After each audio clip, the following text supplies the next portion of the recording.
अंजलि का ससुराल एक बहुत ही सुनसान गांव में है। इस गांव में ज्यादा लोग नहीं रहते हैं क्योंकि कहा जाता है कि यहाँ बुरी आत्माओं का वास है। इसीलिए एक के बाद एक गांव वाला गांव छोड़कर जा रहे हैं। इस गांव में रहना बहुत मुश्किल है। कल ही मैंने एक शैतान को देख लिया यहाँ। थोड़ी देर के लिए तो लगा कि मैं गया काम से। मैं तो आज ही यहाँ से चला जाऊंगा। हाँ। अंजलि भी इस गांव में आकर परेशान है, लेकिन वो भी क्या करती। उसकी शादी नहीं हो रही थी क्योंकि वो काली है। इसीलिए इस गांव से जब रमेश का रिश्ता उसके घर गया तब अंजलि के माता पिता रिश्ता ठुकरा न सके। अंजलि की शादी हो गई, लेकिन शादी वाली रात को ही दुर्घटना घट गई। शादी के मंडप में आग लग गई। आग आग! सब लोग इधर उधर भागने लगे और उसी आग में अंजलि के माता पिता जल के मर गए। माँ, बाबूजी, ये क्या हो गया आज के दिन? ये तो होना ही था। शादी तो चुड़ैलों के गांव में हो रही है आखिरकार। उसके बाद अंजलि ससुराल चली गई और उसकी परेशानियां बढ़ गई। कभी रात को रसोई में बर्तन गिर जाते तो कभी घर की छत से पैरों में घुंघरू बांधे किसी के नाचने की आवाज सुनाई देती। सुनिए जी, मैं यहाँ नहीं रह सकती, कहीं और चलिए ना। नहीं अंजलि, ये तुम क्या कह रही हो? यहाँ मेरा जन्म हुआ है, मैं ऐसे कैसे छोड़कर जा सकता हूँ? एक दिन तो कुछ ज्यादा ही हो गया। अंजलि ने एक चुड़ैल को घर के पास वाले पेड़ में बैठकर पैर हिलाते हुए देख लिया। डर के मारे उसकी बोलती ही बंद हो गई। उस दिन अंजलि बहुत रोई। रमेश ने कहा, ठीक है अंजलि, तुम चिंता मत करो, मैं अपनी मौसियों को बुलाता हूँ, वो आकर तुम्हारे साथ रहेंगे। रमेश की खुद की माँ नहीं है, उसे उसकी पांचों मौसियों ने पाल पोस कर बड़ा किया है। पांचों मौसियों में एक खास बात है, पांचों के पांचों तंत्र मंत्र की साधना करते हैं। रमेश के कहने पर पांचों मौसियां अगले दिन ही चली आई, लेकिन पांचों को अंजलि पसंद नहीं आई। छी रमेश, कितनी काली बहू है तेरी। हाँ, जैसे कि अमावस की रात हो। आखिर ऐसी काली लड़की से शादी ही क्यों की तूने? ये सब सुनकर रमेश ने कहा, मौसी, अंजलि दिल की बहुत अच्छी है, कुछ दिन रहो, सब कुछ समझ जाओगी। इन सब बातों से अंजलि को बहुत बुरा लगा। वो बचपन से ये सब सुनती आई है। काला रंग होने के कारण उसके अपने उसको ताना मारते आए हैं। अब क्या ससुराल में आकर भी उसे ये सब सुनना पड़ेगा? अंजलि रो पड़ती है। इससे अच्छा मैं मर जाती, तब तो मुझे ये सब सुनना नहीं पड़ता। अंजलि रोती रही। अगले ही दिन काले सायों से बचने के लिए पांचों मौसियों ने घर के चारों ओर कुछ जड़ी बूटियों से एक बाउंड्री बना दी और कहा, इस बाउंड्री के बाहर कोई नहीं जाएगा। हाँ, इसके बाहर खतरा है, लेकिन इसके अंदर हम सभी सुरक्षित हैं। उसी रात को गांव में एक आदमी की मौत हो गई। उसकी बीवी ने रोते हुए कहा, एक चुड़ैल ने मारा है मेरे पति को, एक चुड़ैल ने, मैंने अपनी आंखों से देखा है। अंजलि चिंता में पड़ गई। अब क्या होगा? आजकल चुड़ैलों का उत्पात बढ़ गया है। पांचों मौसियों ने एक यज्ञ की तैयारी की। अगले ही दिन यज्ञ किया गया, लेकिन इससे बुरी शक्तियां भागना तो दूर की बात, बल्कि वो लोग और भी गुस्सा हो गए। पेड़ पर बैठे हुए एक चुड़ैल ने कहा, अच्छा, तो हमारी जगह से हम ही को भगाने का इंतजाम किया जा रहा है। ठीक है, अभी मजा चखाती हूँ। वो चुड़ैल रात को अंजलि के घर के बाहर चली आई और उसने उस जड़ी बूटी वाली लाइन को देखा। अच्छा, तो हमसे बचने के लिए यहाँ लाइन खींचा गया है, एक ही चुटकी में इसे मिटा देती हूँ। उस चुड़ैल ने मुंह से आग निकाली और उस रेखा को मिटा दिया। वो चुड़ैल घर के अंदर घुस आई। इत्तेफाक से उसी वक्त अंजलि पानी पीने उठी थी। अंजलि ने उस चुड़ैल को देख लिया और वो बहुत डर गई। ये क्या? चुड़ैल घुस आई घर में। कौन है तू? वो पांचों जादूगरनी कहाँ है? मुझे उन लोगों को मारना है, मुझे मेरी जगह से कोई नहीं हटा सकता। अब अंजलि ने डर को संभालते हुए कहा, तुम्हारी जगह कैसे? तो फिर सुनो। चुड़ैल ने अंजलि को एक कहानी सुनानी शुरू की। असल में रमेश की माँ भी एक जादूगरनी थी। तब इस गांव में बहुत सारे लोग रहते थे, लेकिन रमेश की माँ बिमला किसी को पसंद नहीं करती थी, खासकर गांव की औरतों को। इस गांव की औरतें तो गवार है गवार, पता नहीं इसी गांव में मेरी शादी क्यों हुई। गांव की औरतें बिमला से गप्पे लड़ाने आती तो बिमला उन लोगों को डराकर भगा देती थी।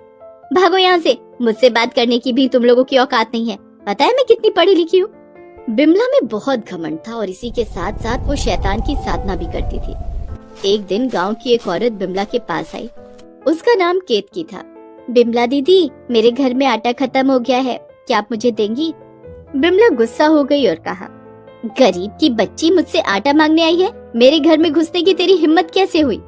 ये बोलकर बिमला ने उसे मार मार कर घर से निकाल दिया। जाते हुए केतकी ने रोते हुए कहा, आज मेरे साथ ऐसा किया आपने, इसका फल आपको जरूर मिलेगा, जरूर मिलेगा। बिमला और गुस्सा हो गई और उसने शैतान को बुलाने की प्रक्रिया शुरू की। शैतान के आने पर बिमला ने शैतान के सहारे गांव की बहुत सारी औरतों को मार दिया और वो लोग आत्मा बनकर गांव में ही भटकने लगे। इसके बाद उन लोगों ने बिमला को मार दिया। तब से लोग गांव छोड़कर जाने लगे। रमेश तब बहुत छोटा था, इसलिए उसे कुछ याद नहीं है। आज इस चुड़ैल ने अंजलि को सब कुछ बताया। अच्छा, तो ये बात है, इसका मतलब आप लोग अच्छे हो। आपका नाम क्या है? मैं ही केतकी हूँ। तुम्हारी सास ने सबसे पहले मुझे मारा था और आज ये पांचों भी आए हैं। मैं इन लोगों को नहीं छोड़ूंगी। नहीं नहीं, आज तक हिंसा के बलबूते पर कुछ नहीं हुआ है। देखिए, आप लोगों की कुछ भी गलती नहीं है, लेकिन आप लोगों की वजह से ये गांव शमशान बन गया है। लोग यहाँ आना नहीं चाहते हैं। क्या आप यही चाहती हैं? आप लोग यहाँ से चले जाइए। हम लोगों को मुक्ति मिलने के बाद ही हम यहाँ से जा सकते हैं, और मुक्ति के लिए इस परिवार के किसी भी सदस्य की मेरे हाथों मृत्यु होना जरूरी है। मैं लौट आऊंगी और किसी न किसी को मार कर जाऊंगी। चुड़ैल चली गई। अंजलि चिंता में पड़ गई। अगले दिन उसने रमेश को सब कुछ बताया, सब कुछ। उस चुड़ैल ने तुम्हें झूठ बोला है। मेरी माँ ऐसी नहीं हो सकती। लेकिन तुम तो तब बहुत छोटे थे, तुम्हें याद कैसे रहेगा? देखो अंजलि, मैं अपनी माँ के बारे में कुछ भी सुनना नहीं चाहता। अंजलि और भी चिंता में पड़ गई। अगले ही दिन रमेश की पांचों मौसियाँ चुड़ैलों को भगाने के लिए और एक बड़े यज्ञ का आयोजन करने लगी। उन लोगों ने एक साधु को भी बुलाया। यज्ञ शुरू किया गया। ओम भृग भट स्वाहा। चली जाओ चुड़ैल, चली जाओ यहाँ से, चली जाओ। लेकिन तभी कुछ चुड़ैल एक साथ आ गई। अंजलि ने देखा उनमें केतकी ही सबसे आगे है। हम लोग यहाँ से नहीं जाएंगे, जाओगे तुम लोग। ये बोलकर चुड़ैल ने काला जादू करना शुरू कर दिया। उसके उत्तर में रमेश की पांचों मौसियाँ भी अपनी अपनी जादुई शक्ति का प्रदर्शन करने लगी, लेकिन उसमें चुड़ैलों की जीत हो गई। अब क्या होगा? अब तुम लोगों को मारकर हमें मुक्ति मिलेगी। तुम लोग वही बिमला की बहनें हो ना? तुम लोगों को मारकर बहुत मजा आएगा। चुड़ैल उन पांचों को मारने के लिए आगे बढ़ी, लेकिन तभी कहीं से अंजलि चुड़ैल के सामने आ गई और उसके गले में चुड़ैल का नाखून लग गया। अंजलि के गले से खून निकलने लगा। तुमने कहा था कि इस परिवार के किसी भी सदस्य का खून करने के बाद ही तुम लोगों को मुक्ति मिलेगी। मैं भी इसी घर की सदस्य हूँ। मैं चलती हूँ, अलविदा। अंजलि का देहांत हो गया। अपने परिवार और इस गांव को बचाने के लिए उसने अपनी जान दे दी। सब लोग रोते रहे, यहाँ तक वो चुड़ैल भी रो पड़ी। हमें ऐसी मुक्ति नहीं चाहिए थी। ये लड़की बहुत अच्छी थी। सभी चुड़ैल गायब हो गए और गांव को उन लोगों से मुक्ति मिल गई। रमेश को भी समझ में आ गया कि अंजलि ठीक ही कह रही थी। उसने पांचों मौसियों को वहां से भगा दिया। इसके बाद धीरे धीरे गांव में लोग लौटते रहे और गांव पहले की तरह खिल उठा। जौनपुर रेलवे स्टेशन से दौड़ती हुई ट्रेन कुछ दूरी पर जाकर रुक गई। ट्रेन में बैठे सब यात्री इधर उधर देखने लगे और आपस में बातें बनाने लगे। अरे ये क्या हुआ? ये ट्रेन अचानक से रुक कैसे गई? यहाँ पर तो कोई रेलवे स्टेशन भी नहीं है। हाँ भाई, पता नहीं क्या हुआ। ये ट्रेन यहाँ पर कभी रुकती ही नहीं है, फिर आज कैसे रुक गई? तभी कुछ लोग बोलते हैं, भाई वो देखो, आगे बांध टूट गया है, जिस वजह से पटरियों पर पानी भरा है और सुनने में आ रहा है कि पानी ट्रेन की तरफ ही बढ़ रहा है। तब पास में बैठी औरत बोलती है, हे भगवान, अब क्या होगा? मैं तो अपनी 3 गर्भवती बहू के साथ अपने गांव जा रही थी और तुम लोग कह रहे हो कि यहाँ पर बाढ़ आने वाली है। मेरी बहुओं का क्या होगा? तब उसकी बड़ी बहू कहती है, माँ जी आप चिंता मत करिए, भगवान जो भी करता है सही करता है और हमारी चिंता मत करिए, जो होगा सही होगा। अरे मेरी बेटी, तुम कैसी बातें कर रही हो? मैं भला तुम्हारी चिंता क्यों न करूं? आखिर तुम लोगों के सिवा मेरा है ही कौन? और वैसे भी अब मेरे पोता पोती होने वाले हैं, तो तुम्हारा ख्याल रखना मेरी जिम्मेदारी है। माँ जी सब ठीक होगा, आप बेवजह चिंता कर रही हैं। पानी कौन सा ट्रेन तक पहुँच पाएगा? इतने में कोई न कोई तो मदद मिल ही जाएगी। नहीं मेरी बच्ची, गलती मेरी है। मुझे तुम लोगों को यहाँ पर लेकर ही नहीं आना चाहिए था। अरे लेकिन माँ जी, अब जो होना था सो हो गया ना। क्यों ना हम इस ट्रेन से उतरकर कहीं और चले जाएं। अभी तो बाढ़ का पानी कम ही है। बेटा तू कैसी बातें कर रही है? दूर दूर तक तो कुछ भी नहीं दिख रहा। फिर हम ट्रेन से उतरकर जाएंगे भी तो कहाँ जाएंगे? और ऐसी हालत में तुम तीनों ज्यादा देर तक पैदल नहीं चल सकती। सभी लोग चिल्लाते हुए कहते हैं, अरे भाई बचाओ, कोई हमें, अरे कोई है? बाढ़ का पानी ट्रेन के पास पहुंच गया है। वो देखो, कुछ ही देर में ट्रेन के अंदर तक पानी आ जाएगा। कुछ ही देर में ट्रेन में बाढ़ का पानी भर जाता है और देखते ही देखते पानी बहुत ज्यादा होने लगता है। तभी उसकी दूसरी बहू डरते हुए कहती है, माँ जी मुझे बहुत डर लग रहा है। मुझे पानी से बहुत डर लगता है। मुझे तैरना भी नहीं आता। और मेरा बच्चा, अब क्या होगा माँ जी? अरे मंझली बहू, थोड़ी हिम्मत रखो, सब सही हो जाएगा। बाढ़ का पानी सूख जाएगा। तुम हिम्मत ना हारो, भगवान पर भरोसा रखो। और अगर ज्यादा परेशानी होगी तो तुम्हारे बच्चे पर भी इसका असर होगा। तब तीसरी बहू कहती है, हाँ दीदी, माँ जी सही कह रही हैं। तुम्हें थोड़ी हिम्मत भी रखनी चाहिए। अगर तुम ऐसे करोगी तो बच्चा तुम्हारे गर्भ में है, वो तुमसे पहले डर जाएगा। तो तुम खुश रहो, तुम्हारा बच्चा भी खुश रहेगा। तुम पागल हो क्या? मैं ऐसे कैसे खुश रहूं? मौत सड़क पर मंडरा रही है और हर पल हम मौत के करीब जा रहे हैं और तुम बोलती हो खुश रहो। अरे दीदी, अभी पानी नीचे भरा हुआ है, ऊपर तो नहीं आया ना, तो फिर किस बात की चिंता? ट्रेन के कर्मचारी कोई ना कोई उपाय ढूंढ ही लेंगे।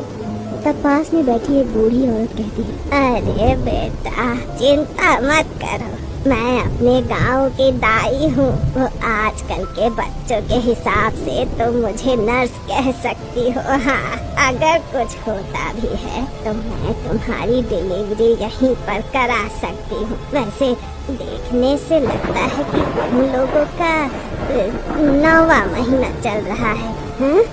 अरे बहन जी, आप सही बोल रही हैं। समय तो पूरा हो गया है। बस आज या कल में ही दोनों बड़ी बहुएं बच्चों को जन्म देने वाली थी और छोटी बहू के बच्चे होने में अभी समय है। तो मैंने सोचा बच्चों का जन्म गांव में हो तो ज्यादा अच्छा है, जिसके चलते मैं इन तीनों को गांव लेकर जा रही थी। लेकिन मुझे क्या पता था कि हम लोग बाढ़ में फंस जाएंगे। तब बड़ी बहू को दर्द होने लगता है और बाढ़ का पानी अब ट्रेन की सीटों तक आ गया था। बड़ी बहू दर्द से तड़पती हुई कहती है, माँ जी, मेरे पेट में बहुत अजीब सा दर्द हो रहा है। मेरा लेटने का बहुत मन है माँ जी, लेकिन ट्रेन की सीटों तक तो पानी भर चुका है। माँ जी कुछ कीजिए, मेरे बच्चे की रक्षा कीजिए माँ जी। अरे बेटी, तुम हिम्मत मत हारो, थोड़ा धैर्य रखो बेटा। तभी वो बूढ़ी दाई बोलती है, बहन जी तुम एक काम करो, कैसे भी बहू को ट्रेन के ऊपर वाली सीट पर लेटा दो, चलो। पर बहन जी, ऐसी हालत में बड़ी बहू कैसे ट्रेन की ऊपर वाली सीट तक जाएगी? देखो, बाढ़ का पानी ट्रेन की सीटों पर पहुंच चुका है और ये एक माँ है, अपने बच्चे को सुरक्षित इस दुनिया में लाने के लिए एक माँ कुछ भी कर सकती है। तो आप इसकी मदद कीजिए, चलिए। सास अपनी बड़ी बहू को ट्रेन की ऊपर की सीट पर ले जाने के लिए बोलती है, पर बार बार कोशिश करने पर भी बहू ट्रेन की सीढ़ियों पर नहीं चढ़ पा रही होती है। तब सास अपनी बहू से बोलती है, बड़ी बहू, मैं जानती हूँ कि तुम बहुत कोशिश कर रही हो, पर सीढ़ियों पर ऐसे हालत में चढ़ना संभव नहीं है। तो अब एक ही रास्ता है। वो क्या है माँ जी? सास बिना कुछ बोले बड़ी बहू के सामने झुक जाती है। उसका आधा शरीर पानी के अंदर तक पहुंच जाता है, पर वो अपनी गर्भवती बहुओं से कहती है, मेरी बच्चियों, तुम तीनों एक एक करके मेरे ऊपर पैर रखकर ऊपर वाली सीट तक पहुंच जाओ और अपने अपने बच्चों की रक्षा करो, चलो। इतना सुनते ही तीनों गर्भवती बहुओं की आंखों में आंसू आ जाते हैं। बेटा, ये समय रोने का नहीं है, बल्कि अपने बच्चों की सुरक्षा का है। जैसे मैं अपने तीनों बच्चों की रक्षा कर रही हूँ, तुम भी अपने बच्चों की रक्षा करो, चलो चलो। तीनों गर्भवती बहुएं एक एक करके अपनी सास के ऊपर पैर रखकर ट्रेन की ऊपर वाली सीट तक पहुँच जाती है, पर साथ ही साथ बाढ़ का पानी सास के मुंह तक आ जाता है। तीनों बहुएं ऊपर ट्रेन की सीट पर बैठ जाती हैं और दाई बड़ी बहू के हाव भाव देखने लगती है। इसका तो डिलीवरी का समय आ गया, अब ये किसी भी समय बच्चे को जन्म देने वाली है। सास और तीनों गर्भवती बहुएं ये बात सुनकर खुश हो जाती हैं, पर बाढ़ का पानी उसके करीब आ रहा था। उन्हें इस बात का डर भी था कि कहीं बाढ़ का पानी उनकी खुशियों को अपने साथ न ले जाए।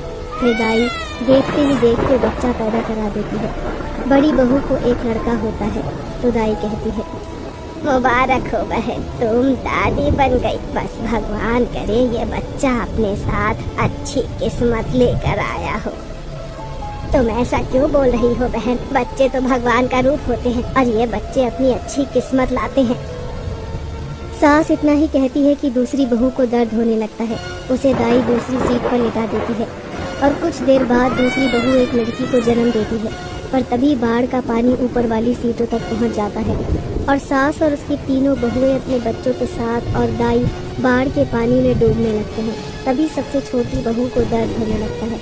सास बाढ़ के पानी में डूबते हुए कहती है, हे भगवान, अब मैं क्या करूं? कैसे अपनी बहुओं को और उनके बच्चों के साथ उनको बचाऊं? सास फिर ट्रेन के दरवाजे को पकड़ लेती है और बाढ़ के पानी में तैरती अपनी दोनों बड़ी बहुओं को पकड़कर ट्रेन के ऊपर चढ़ा देती है। दोनों बहुएं अपने बच्चे के साथ जैसे तैसे करके चढ़ जाती हैं। छोटी बहू पानी में डूब रही थी, साथ ही उसे डिलीवरी का दर्द था। फिर सास उसका हाथ पकड़कर उसे भी दरवाजे के पास लाती है और छोटी बहू भी अपने बच्चे के लिए दर्द सहन करके ट्रेन के ऊपर चढ़ जाती है। सास भी वहाँ पर पहुँच जाती है। हे भगवान, दाई भी बाढ़ के पानी की वजह से कहीं खो गई। अब मैं क्या करूं? कैसे अपनी छोटी बहू की मदद करूं?